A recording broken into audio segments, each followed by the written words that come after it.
Shalom, Samuna Devorah. Vamos continuar o assunto sobre como proteger os seus filhos. Vamos falar sobre intimidade. Então, fiz toda a introdução para vocês, algumas indicações gerais, né? E agora nós vamos começar, de fato, a falar sobre o capítulo 1 do livro, né? Aqui fala como posso me preparar para esta conversa, compreendendo a visão da Torá sobre intimidade física. Então aqui ela vai contextualizar, trazendo para a gente a importância de tudo quanto é assunto, nós trazermos a visão, a ótica da Torá, né, para aquele assunto. Então quando você vai falar com seu filho sobre alimentação, quando você vai falar sobre dormir, ou sobre a importância da higiene, de cuidar do nosso corpo, que é templo do Ruach, né? Já falamos também sobre isso. Você traz a ótica da Torá, que a Hashem se importa com todos os aspectos da nossa vida, né? Isso é um pouco fácil, porque quando a gente fala da Torá, a gente está falando de mitzvot, né? Mandamentos alimentares, a gente fala sobre modéstia, sobre vestimentas, a gente fala sobre como nós nos comportamos, né? Sobre como a gente se preocupa com como falamos com as pessoas, etc. Então, graças ao Eterno, né? A Torá ela já vai nos ajudando nesses assuntos e não é diferente nessa parte. E aí eu preciso avisar que iniciaremos aqui praticamente uma aula de Torá sobre esse assunto, né? Eu acho até bom aprofundar esse tema mais, porque é importante, né? Então, assim, querendo ou não, eu considero que vão ter conteúdos um pouco mais complexos, bem entre aspas, mas bem resumido aqui. E eu acho importante vocês irem atrás da fonte e estudar um pouco mais, né, sobre esses assuntos. Daí, esse capítulo ela vai falar sobre isso, é uma regra, isso que a gente está conversando agora é quase que uma regra quando se trata de Hinur, né? Você trazer a ótica da Torá, as lentes da Torá para todos os assuntos, né? Então, quando estivermos falando sobre esse assunto de intimidade física, nós precisamos conseguir evocar o nome de Hashem para que as crianças, nossos filhos, né, eles possam entender como a Torá encara o tema e compreender que Hashem desempenha um papel na reprodução. Pois é. Então, assim, em todos os aspectos da nossa vida, Hashem ele se faz presente. Inclusive, nesse lado, é uma coisa que eu acho que eu comentei nos outros vídeos, né? Que precisaremos desfazer essa ideia de que a relação conjugal, ela tem qualquer tipo de impureza, ou ser nojento, ou ser errado, tudo, obviamente, dentro dos limites estabelecidos pela Torá, né? Falaremos sobre eles. Então, como servos de Hashem, nós temos sempre que pensar sobre isso, a ótica da Torá. Fique gravado na sua cabeça, né? Sobre esse assunto é importante, né? Essa frase eu achei boa de ser dita, que a intimidade dentro da fronteira do casamento recebe um aspecto de kedushá, de santidade. E é exatamente por isso que nós nos referimos à cerimônia do casamento como kiddushim. Então, a cerimônia é santa, né? Então, há um kiddush, né? No momento dali do casamento, quando o casal está embaixo da roupa, né?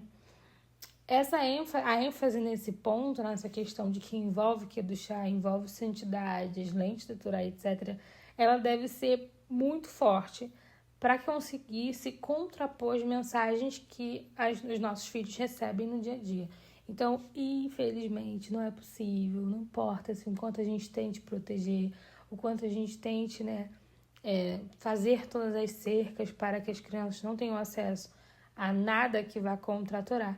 É impossível, a gente não vai estar controlando cada experiência dos nossos filhos, né? Então, como que a gente vai conseguir resguardá-los dessas situações? Munindo de informação, mostrando como a Torá pensa sobre esse assunto, explicando o que são assuntos errados ou a forma errada de se ver aquele assunto.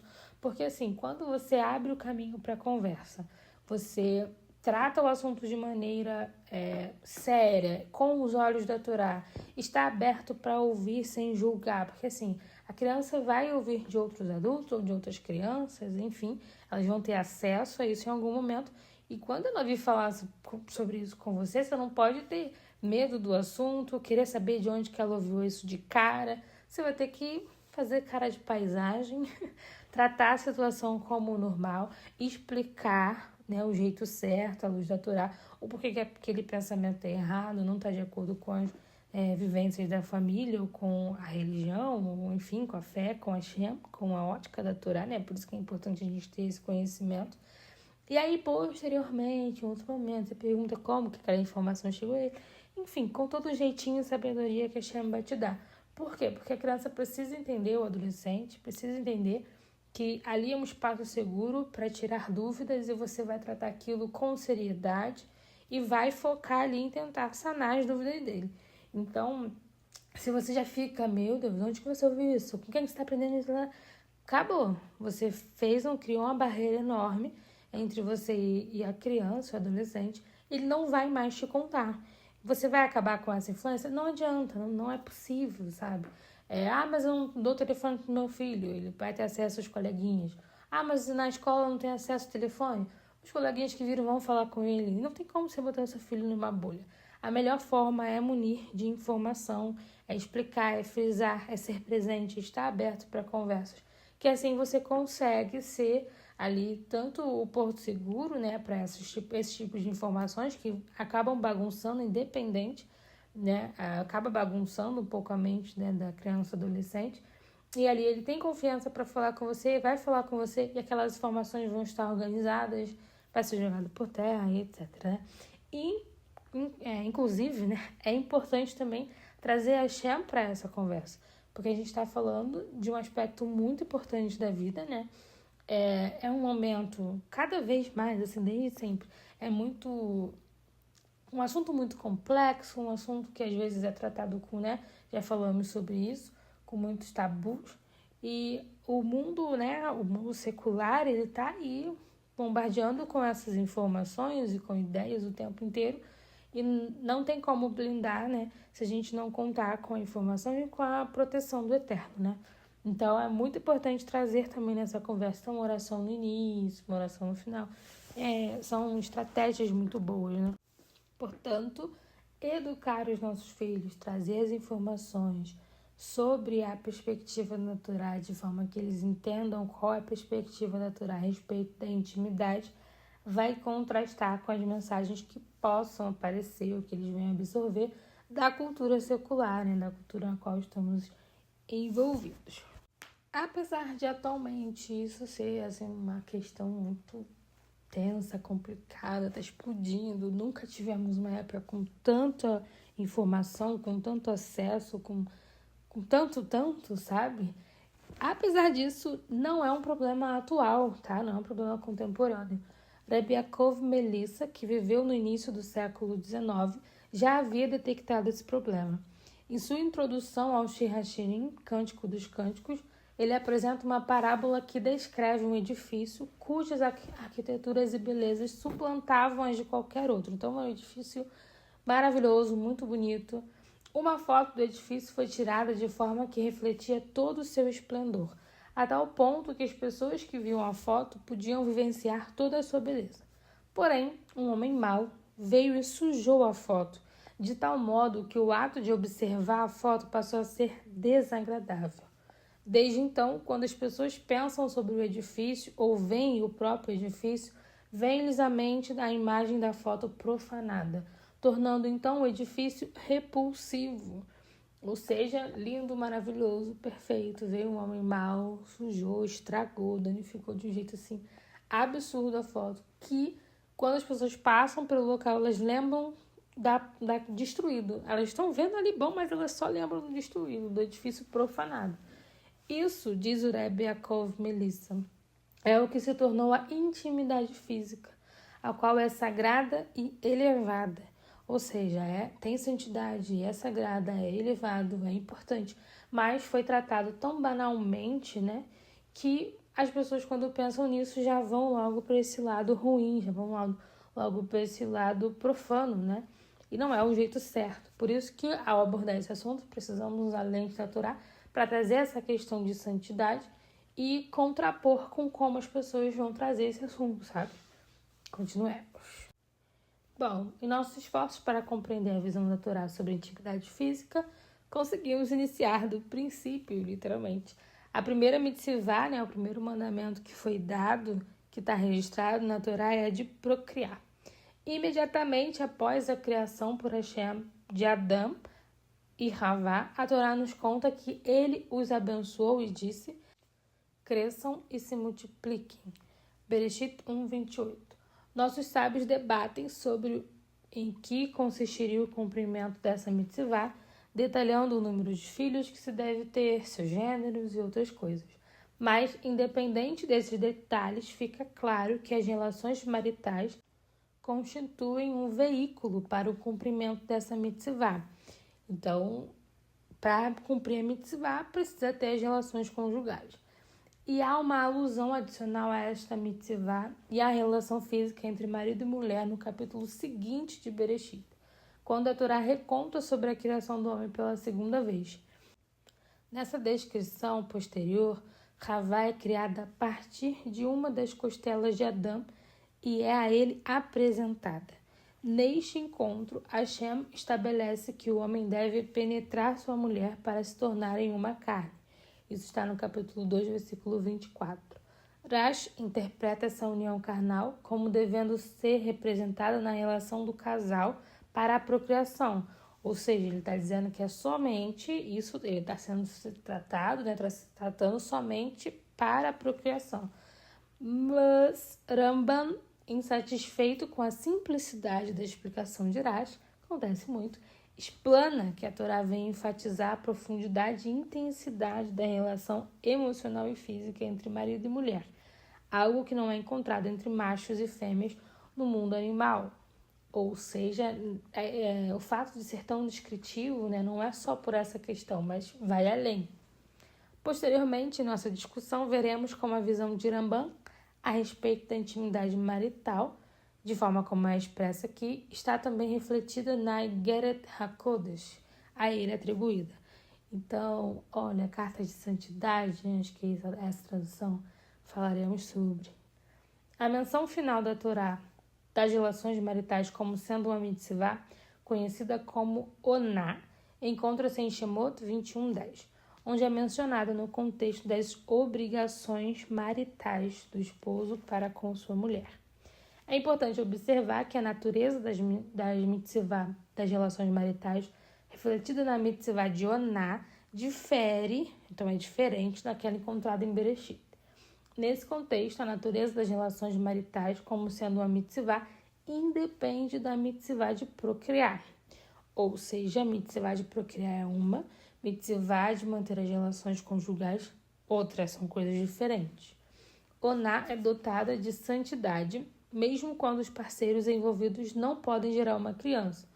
Então, independente da mitzvah de procriar, então um casal ali que não tem a possibilidade de ter filhos, ainda assim precisa cumprir essa mitzvah e ainda assim tem santidade.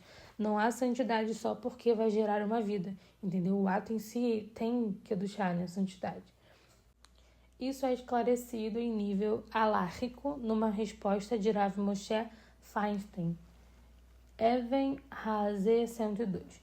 Nela, ele estabelece que a mitzvah de Oná não depende da capacidade de resultar em gravidez.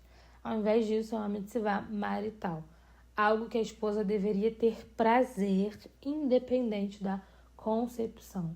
Aqui é interessante trazer um ponto, né? Eu até queria fazer em paralelo outros estudos para abordar mais esses assuntos, mas, né, com a ajuda de Hashem, não posso prometer.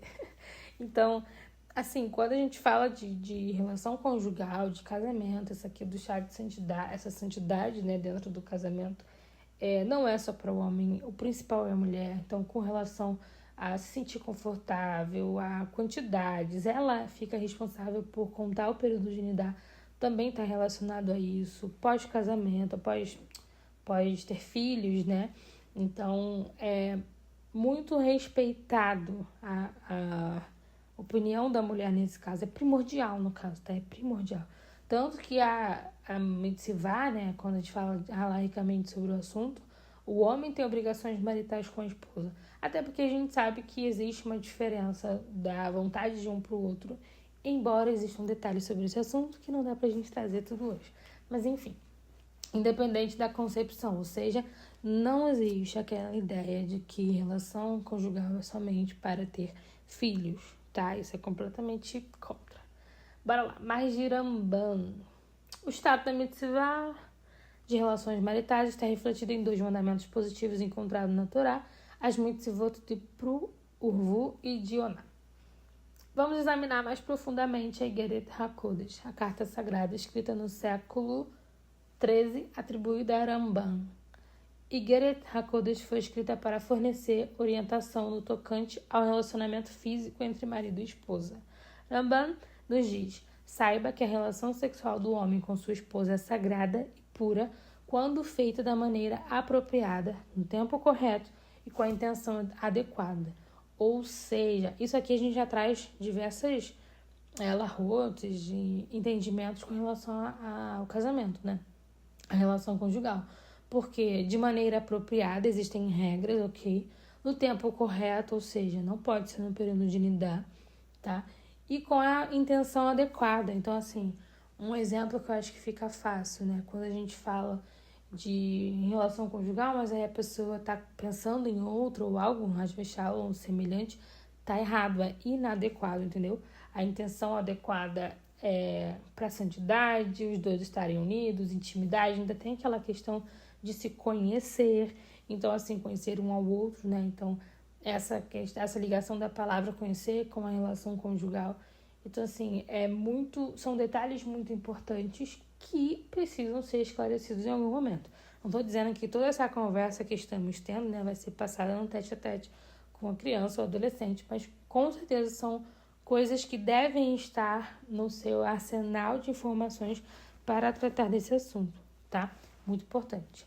Ele continua mencionando que ninguém deve considerar esses atos sujos ou vergonhosos. E aqui cabe outro adendo, tá?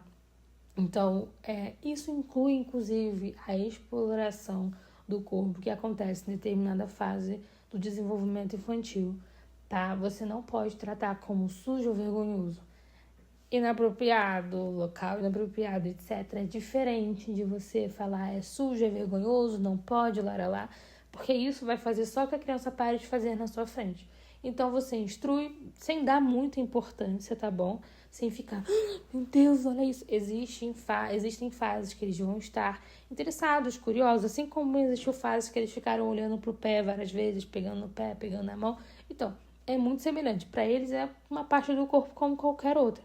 Quem vai dar essa conotação ou não vai ser você. Por isso, inclusive, que é importante ensinar os seus filhos o que são partes íntimas, ensinar sobre essa questão de proteger e etc, né? É um assunto que eu vou até aqui anotar, que eu quero falar só sobre isso, né? Sobre ensinar. Porque, assim, muitos pais não pensam que eles são os responsáveis. E se você não falar, os seus filhos não vão saber, tá?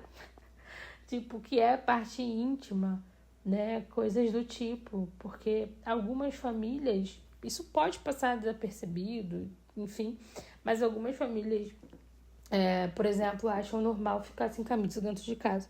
E outras famílias não. Então, assim, como você vai saber o que é realmente íntimo ou não? É preciso falar, né? Falaremos sobre.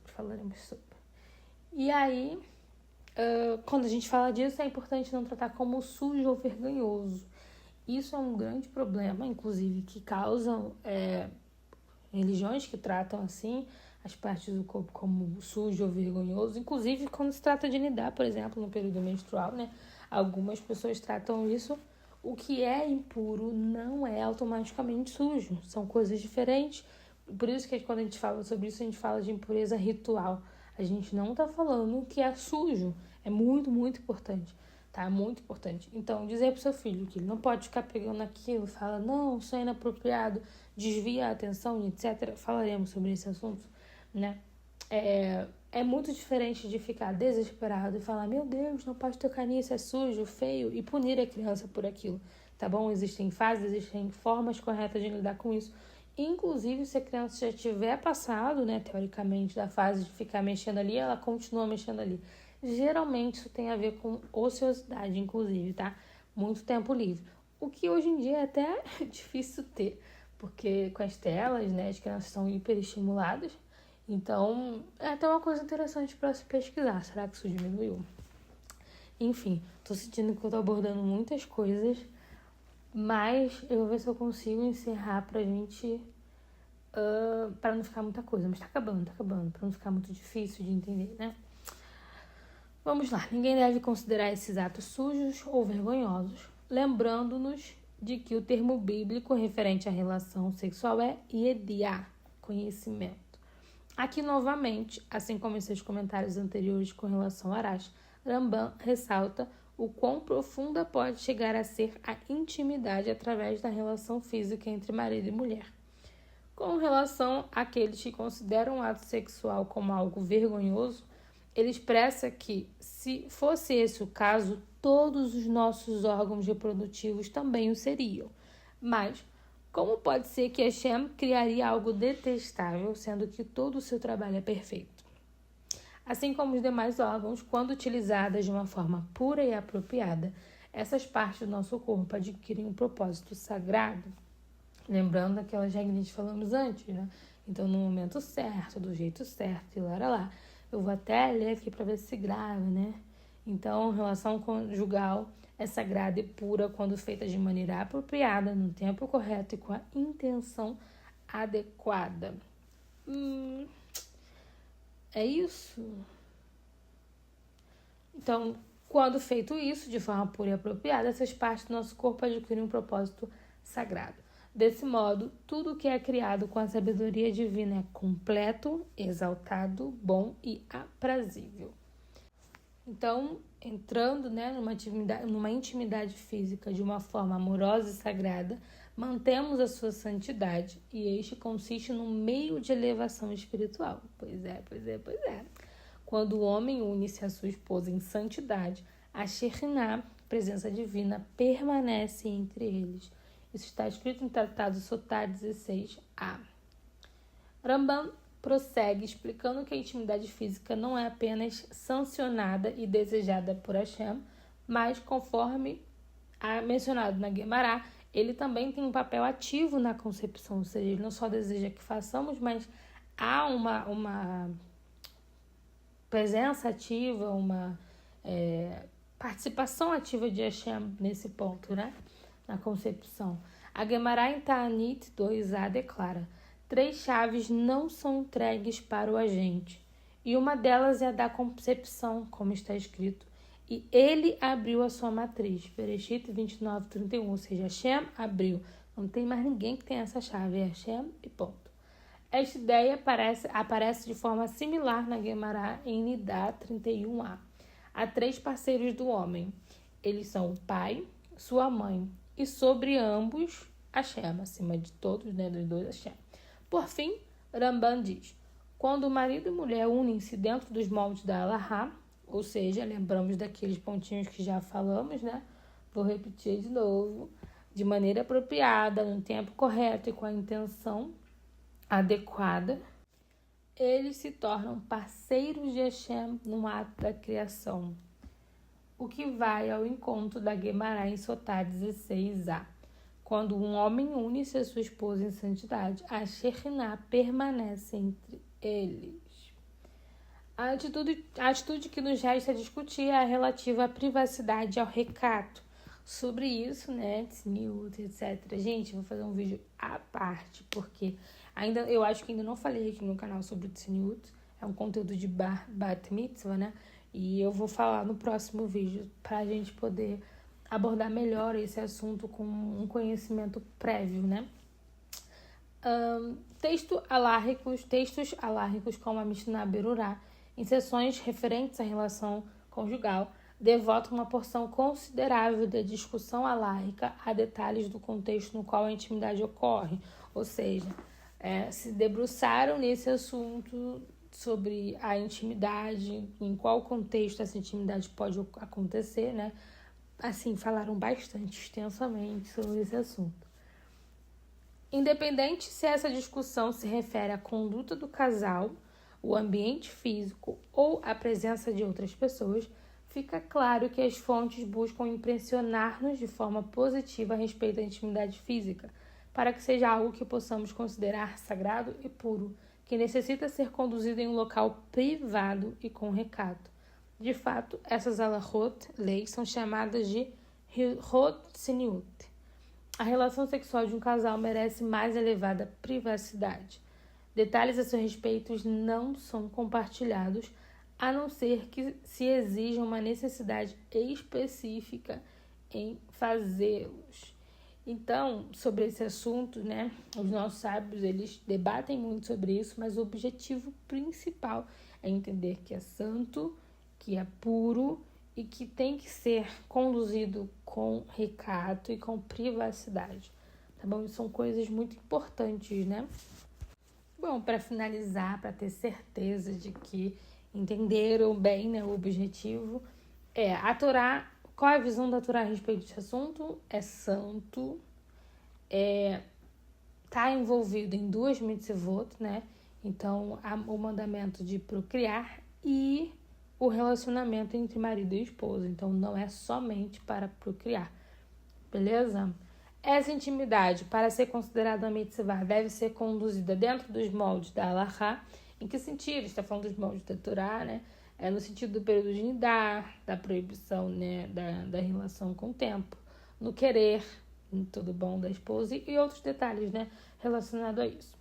Morá, mas e o que Rav Shaul fala sobre esse assunto? Acho que Rav Shaul, que a mulher não pode negar. Gente, contexto. Tudo existe um contexto. E é óbvio, a gente já tem o período de nidar. Vai ficar fazendo mais 2, 3, 7, 8 dias de jejum?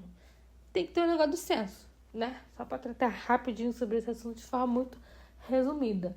Mas ainda assim, por isso que ele fala que é para ela ter o bom senso, tá? Para ter o bom senso.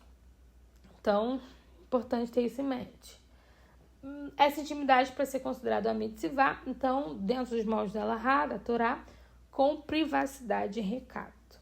Esta compreensão de tudo que nós falamos aqui nesse vídeo, né, constitui o primeiro passo para nos habilitarmos a ter uma conversa significativa com os nossos filhos, de forma que ela permeie e afete a nossa discussão com eles. Então, é isso. Abordei muitos assuntos hoje, assuntos muito importantes. Fizemos uma base muito boa. Dá para abordar mais coisas, né? Se vocês desejarem, mas para início, assim, eu acho que tá bom, tá ok. Bezerrat Hashem, o próximo vídeo vai ser sobre o Tzniut. Tem conteúdo sobre esse assunto. Acho importante trazer aí detalhes sobre o Tzniut antes de prosseguirmos, né? E aí iremos já para o capítulo 2. Não esquece de curtir, comentar, morar, né? Tá com muitas coisas para fazer mais. Sempre voltando aqui para fazer os conteúdos.